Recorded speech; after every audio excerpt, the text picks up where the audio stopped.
From Las Vegas, Fox 5 News This Morning starts right now. I'm so confused. When carving a pumpkin, should I make a happy face or a scary face? Do you call the inside pumpkin guts or pumpkin gook? Do you use a candle or a light? Do you see what I mean? Okay, not really. Do you really think about this stuff? Yeah. Yep. Okay, I just carved the darn thing, and you can tell by the way mine looks, because it doesn't look anything like any of these. Look at that. Anyway, coming up on Fox 5 News this morning, see what the expert thinks. He has tips to help make your carving experience kind of like that. Amazing. All right.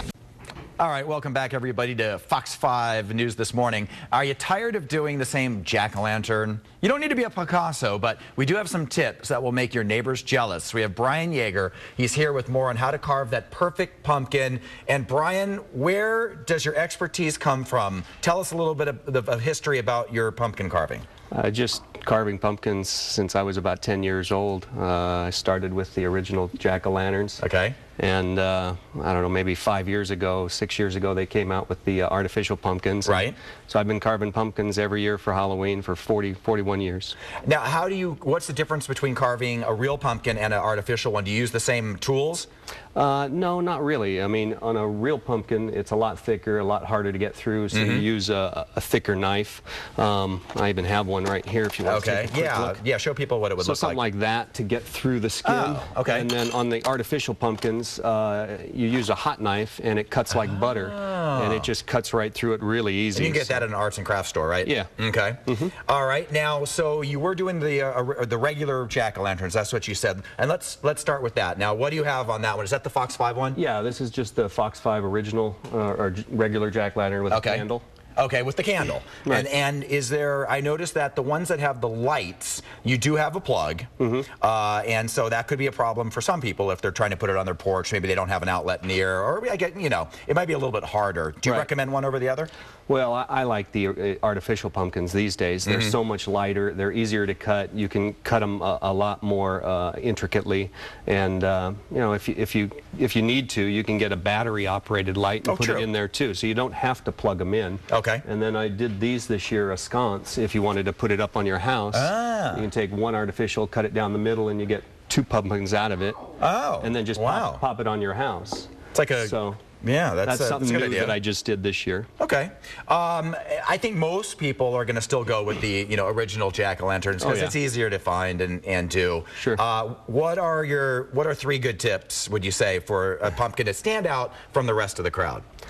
Well, I think that the #1 tip of carving a jack-o'-lantern is to use a pattern. Okay. And so for Fox 5, I did the pattern, and you glue it on with Elmer's glue. Okay. So whichever pattern you choose, if you glue it onto the pumpkin, you'll have a much better pattern where you cut right through, and you can be much more exact. Okay. Then you just wash it off with warm soapy water, Oh. and you've got a nice pumpkin pattern cut out, really perfect. Okay. A lot of people used to use pins to go through the pattern, to put the pattern on, or try and draw it. Yeah. I like to draw, and I use it on paper, and then just put it on the pumpkin and go right through the paper into the pumpkin. Okay. So that works on both. Okay. And what about when should you start carving? Because I know one year I was so excited about Halloween, I carved too early, and it rotted. Right. Before. I carved this one last night. They only last maybe 3 days. Okay. 4 days. You can make them last a little longer by putting some Vaseline inside the cuts. I've heard of that. It kind of seals them up.